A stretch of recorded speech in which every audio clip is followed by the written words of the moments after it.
విషయాలు బయటకు వస్తున్నాయి. నటి హేమకు డ్రగ్స్ పాజిటివ్గా నిర్ధారణ అయింది.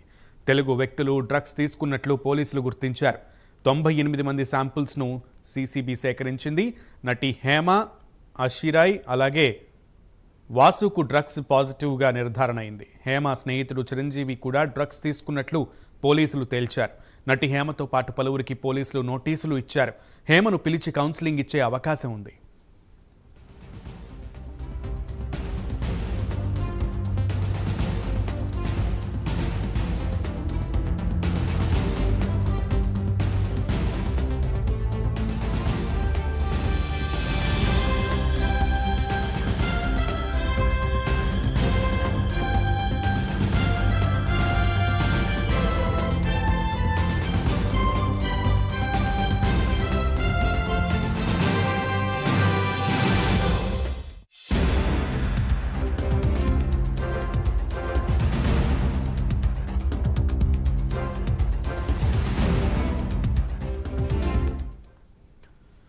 బెంగళూరు రేవ్ పార్టీ కేసులో కీలక విషయాలు బయటకు వస్తున్నాయి. నటి హేమకు డ్రగ్స్ పాజిటివ్గా నిర్ధారణ అయింది.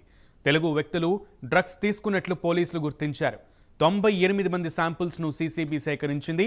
నటి హేమ, అషిరాయ్, వాసుకు డ్రగ్స్ పాజిటివ్గా నిర్ధారణ అయింది. హేమ స్నేహితుడు చిరంజీవి కూడా డ్రగ్స్ తీసుకున్నట్లు పోలీసులు తేల్చారు. నటి హేమతో పాటు పలువురికి పోలీసులు నోటీసులు ఇచ్చారు. హేమను పిలిచి కౌన్సిలింగ్ ఇచ్చే అవకాశం ఉంది. పూర్తి సమాచారం మా ప్రతినిధి కుమార్ అందిస్తారు. కుమార్, చెప్పండి, ఈ డ్రగ్స్ రేవ్ పార్టీ ఉదంతంలో డ్రగ్స్ తీసుకున్నట్లుగా నటి హేమకు పాజిటివ్ వచ్చినట్లుగా వార్తలు వస్తున్నాయి. అయితే నటి హేమేమో ముందు నుంచి కూడా అసలు రేవ్ పార్టీకి తనకి సంబంధం లేదంటూ కూడా చెప్తూ వస్తున్నారు. తాను అసలు బెంగళూరులో లేను, హైదరాబాద్లోనే ఉన్నానంటూ చెప్పుకుంటూ వస్తున్నారు. డీటెయిల్స్ ఏంటి? Thank you Sunil. మొత్తానికి బెంగళూరు డ్రగ్స్ పార్టీ కేసులో ఒక కీలక పరిణామం అయితే చోటు చేసుకుంది. ముఖ్యంగా ఏదైతే సుమారు అక్కడ ఉన్న 150 మందికి సంబంధించిన శాంపుల్స్ అయితే పోలీసులు అయితే సేకరించారు. ఇందులోని నటి హేమ రక్త నమూనాల్లో కూడా డ్రగ్స్ ఆనవాళ్ళు అయితే పోలీసులు అయితే కనుక్కున్నారు. ముఖ్యంగా హేమను బాధితురాలుగా పరిగణించే అవకాశం అయితే ప్రస్తుతం ఉంది. అలాగే హేమను పిలిచి కౌన్సిలింగ్ ఇచ్చే అవకాశం అయితే ఉంది. ముఖ్యంగా 86 మందికి అయితే పాజిటివ్ వచ్చినట్లు కూడా తెలుస్తుంది. ముఖ్యంగా ఈ బెంగళూరు రేవ్ పార్టీలో ఒక కీలక పరిణామం చోటు చేసుకుందని చెప్పొచ్చు. ముఖ్యంగా తెలుగు రాష్ట్రాలకు సంబంధించి తెలుగు అయితే డ్రగ్స్ తీసుకున్నట్లు కూడా పూర్తిగా నిర్ధారణ అయింది. అలాగే ఇందులో నటి హేమకు కూడా పాజిటివ్ వచ్చింది. అలాగే నటి హేమతో పాటు అషిరాయ్, వాసు కూడా డ్రగ్స్ పాజిటివ్ వచ్చింది.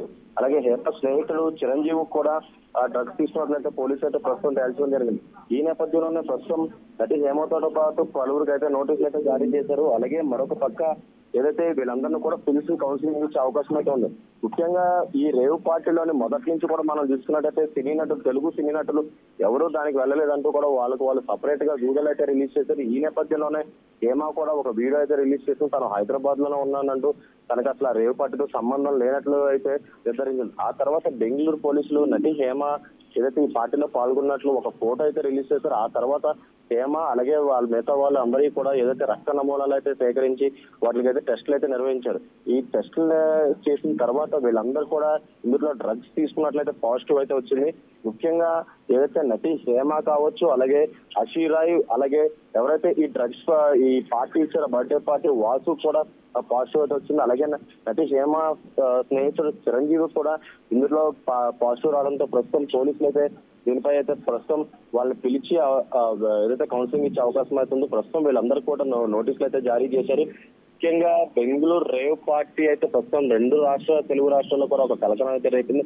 ముఖ్యంగా టీడీపీ నేతలు ఉన్నారంటే ఒకవైపు, వైసీపీలే ఉన్నారు ఒకవైపు, ఇలా కొంతమంది హైదరాబాద్ కి అలాగే తెలంగాణకు సంబంధించిన కొంతమంది ఈ పార్టీలో పాల్గొన్నారంటూ కూడా పెద్ద ఎత్తున ప్రచారం అయితే కొనసాగింది. ఈ నేపథ్యంలోనే పోలీసులు ఈ కేసుని సీసీబీకి అయితే ట్రాన్స్ఫర్ చేశారు. ముఖ్యంగా సైబర్ క్రైమ్ సంబంధించి అక్కడ పోలీసులు కూడా ఈ కేసు సీరియస్ గా తీసుకున్నట్టు తెలుస్తుంది. ముఖ్యంగా ఈ పార్టీలో పాల్గొన్న తెలుగు రాష్ట్రాలకు సంబంధించిన ప్రతి ఒక్కళ్ళు కూడా ఏదైతే రక్త నమూనాలతో సేకరించి వాళ్ళకైతే టెస్ట్ నిర్వహించారు. ఈ టెస్టులు ప్రస్తుతం వీళ్ళందరూ కూడా పాజిటివ్ నిర్ధారణ కావడంతో ప్రస్తుతం వీళ్ళందరికీ అయితే నోటీసులు అయితే జారీ చేశారు. అలాగే వీళ్ళందరినీ పిలిచి కౌన్సిలింగ్ ఇచ్చే అవకాశం అయితే ఉంది. అయితే కుమార్, ముఖ్యంగా మీరు అన్నట్లుగా ఇందులో రాజకీయ నాయకులు ఒకళ్ళ మీద ఒకళ్ళు సవాల్ విసురుకున్నటువంటి పరిస్థితి కూడా ఉంది. దానికి సంబంధించి బెంగళూరు పోలీసులు ఏమైనా క్లారిటీ ఇచ్చారు రాజకీయ నాయకుల ప్రమేయం గురించి? ప్రస్తుతం అయితే వాళ్ళు చెప్పిన దాని ప్రకారం మనం చూసుకున్నట్టయితే ఇందులో బడా ప్రముఖులు ఉన్నారని తెలుస్తుంది. కానీ వాళ్ళ పేర్లు అయితే ప్రస్తుతం రాజకీయవేత్తల పేర్లు అయితే బయటకు అయితే రాలేదు.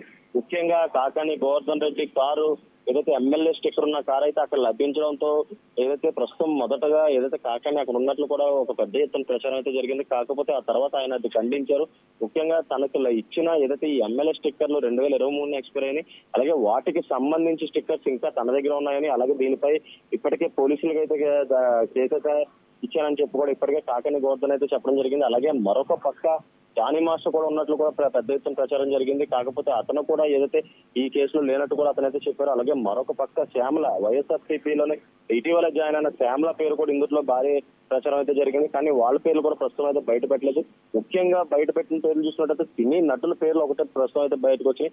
అలాగే మరొక పక్క రాజకీయవేత్తలకు సంబంధించిన కొంతమంది ఉన్నట్లు కూడా ప్రచారం అయితే జరుగుతుంది. ఎందుకంటే ముఖ్యంగా ఈ బర్త్డే పార్టీ ఎవరైతే ఇచ్చారో వాసు అనే వ్యక్తికి పూర్తిగా రాజకీయవేత్తలు కావచ్చు, సినీ ప్రముఖులు కావచ్చు, పెద్ద ఎత్తున పరిచయాలు ఉన్నాయి. ఈ నేపథ్యంలోనే అక్కడ బెంగళూరులో హైదరాబాద్ కి సంబంధించిన ఒక వ్యక్తి ఫామ్ హౌస్ తీసుకొని సన్ రైజ్ పార్టీ అనేది ఏర్పాటు చేయడం జరిగింది. ఈ నేపథ్యంలోనే అక్కడికి బడా వ్యక్తులు, ప్రముఖులు, సినీ నటులు కూడా వచ్చారంటూ కూడా పెద్ద ఎత్తున అయితే ప్రస్తుతం ప్రచారం అయితే జరుగుతుంది. కానీ బెంగళూరు పోలీసులు మాత్రం ప్రస్తుతం నటీనటుల పేర్లు అయితే బయటకైతే ఇచ్చారు తప్ప రాజకీయవేత్తలకు సంబంధించిన పేర్లు అయితే ఇంకా బయటకు వెళ్ళొస్తుంది. Right Kumar, keep updating us. Thank you.